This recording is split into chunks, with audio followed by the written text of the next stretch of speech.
ស្រីអូនរៀបការថ្ងៃស្រីប្រហាចិន្តារបស់បង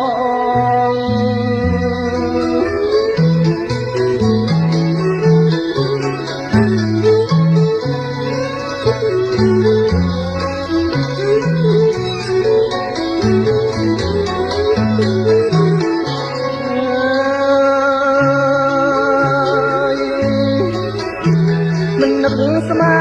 នដល់សោះអូនអើយអូនតាស្រីអស់បងនងតិចកែប្រែខ្នងចោលបងឲ្យខ្លោចផ្សា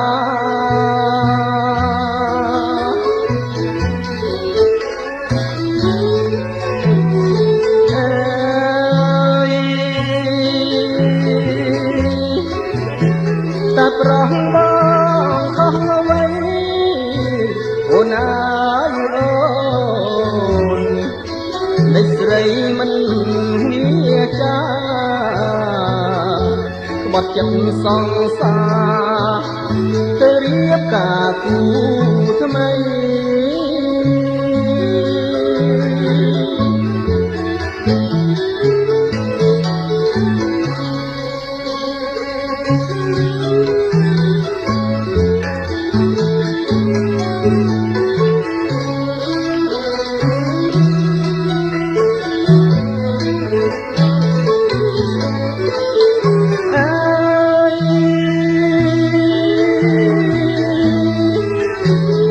មិនធ្លាប់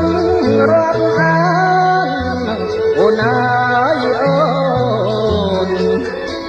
វាបានសួររកស្រីត្រៀមមានពាក្យអ្វី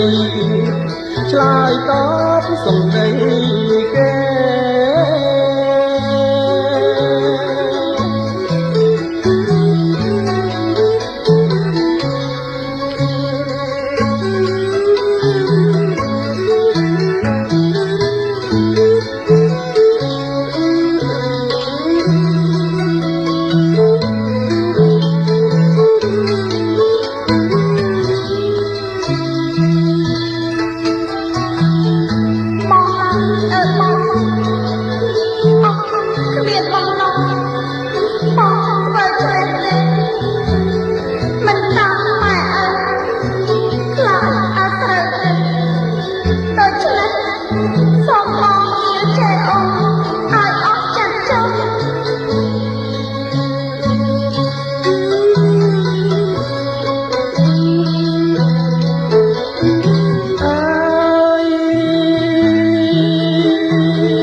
ព្រាមទៅនឹងយល់ហេតុអូនអើយអូនតែចិនរៀមនៅស្មងព្រាមទុកអំបោះ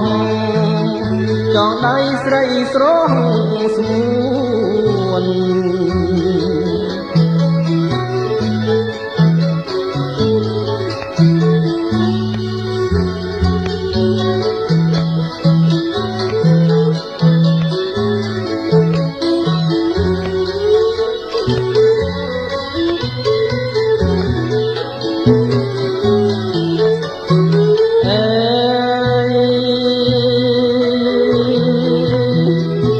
សូមអាយុងាយវណ្ណៈអូនអើយអូនសុខៈពលៈពរទាំង4កើតមានដល់អូនឲ្យបានដល់កូនចៅ